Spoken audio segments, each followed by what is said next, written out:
Greetings, true believers, and welcome to an informative episode of History of the Marvel Universe, where we examine an important question.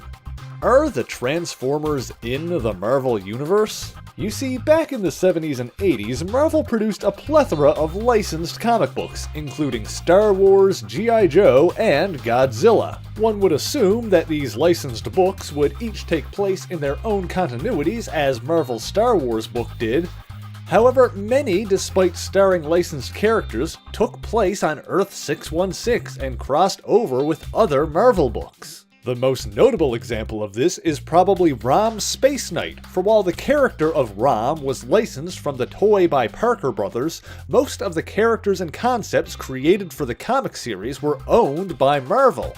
As such, Rom's series definitely took place in the Marvel Universe, and Rom himself also guest starred in issues of Power Man and Iron Fist, and Marvel 2-in-1. Godzilla serves as another example, as various Marvel characters appeared throughout the 24-issue run on King of the Monsters, and even after the license lapsed, Marvel's Godzilla reappeared, unnamed and redesigned in Iron Man number 193.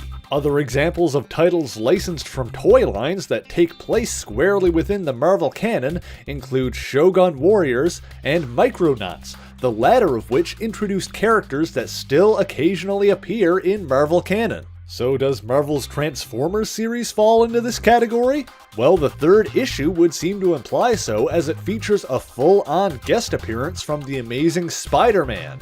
In this issue, Megatron and his evil Decepticons had kidnapped a human, Sparkplug Witwicky, and were stealing equipment from human facilities so they could force their captive to produce fuel compatible with their bodies. This caused the world's governments to take notice, and we get a cameo from Agents of S.H.I.E.L.D., Nick Fury, and Dum Dum Dugan, and even a reference to Godzilla. With the situation garnering more and more attention, Joe Robertson of the Daily Bugle sent Peter Parker to take pictures of the Decepticons' makeshift fortress in Oregon. Once there, Peter decided he could get better shots as Spider-Man and quickly proceeded to transform using the symbiote suit he acquired during the Secret Wars, and we get a continuity note explaining that this issue takes place before Spider-Man number 258, where he rids himself of the symbiote, seemingly placing this story squarely within the Marvel Universe. Upon getting closer, Spider-Man encountered the Autobot Gears, who was on a scouting mission. Spider-Man questioned the giant robot, but quickly learned to trust him when he rescued a group of humans from a tank thrown by the Decepticon Thundercracker.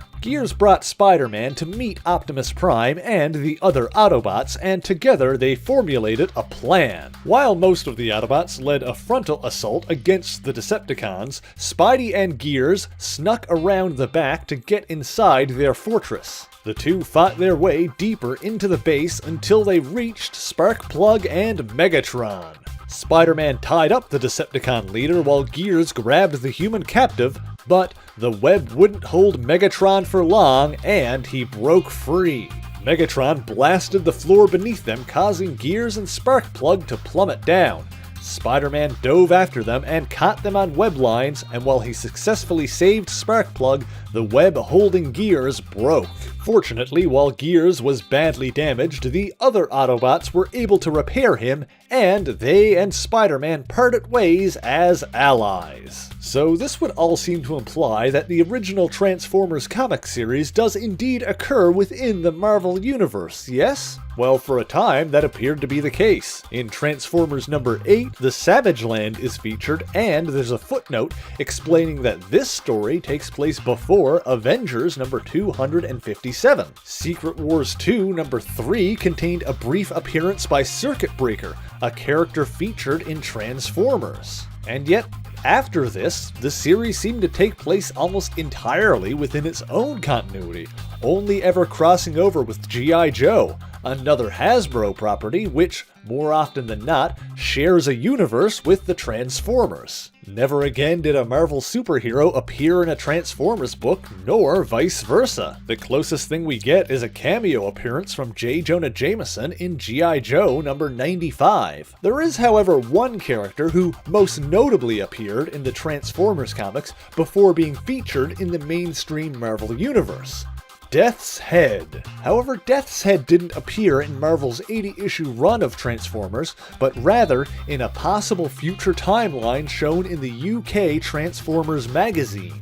He crossed time and dimensions, being shrunken down from Transformer size to human size by the Doctor in Doctor Who magazine number 135, before appearing in his own Marvel UK books and appearing in the Marvel Universe in Fantastic Four number 338. It seems the final nail in the coffin for the Transformers comics being on Earth 616 came in the letters column for Transformers number 64, which fittingly enough was released in the same month as Death's Head's appearance in Fantastic Four. When Paul Lightly from Parma, Ohio wrote in asking if the Transformers would run into Marvel heroes such as the FF or Silver Surfer, the official response contained the following explanation. Quote, "Transformers and Marvel universes are separate from each other. What about issue number 3? Can we just forget about that one? Please?" So, while it seems the initial idea may have been for Transformers to take place on Earth 616 along with Godzilla, Rom Space Knight, and many others, it seems this was abandoned in favor of keeping the two universes separate.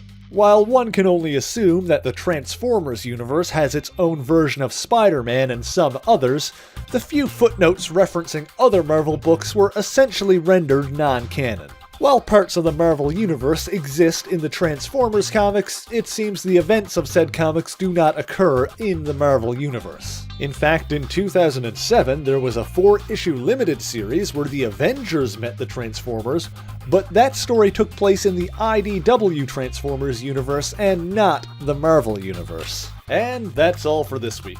Thank you all so much for watching. If you liked this video, please leave a like, leave a comment, and share it on your favorite social media. As always, the issues referenced in this video are listed in the description below if you would like to read them for yourself, along with links to my various social medias, as well as my Patreon page where you can support the show on a monthly basis and gain the title of Mighty Avenger over on the Discord server. So until next time, true believers, Excelsior!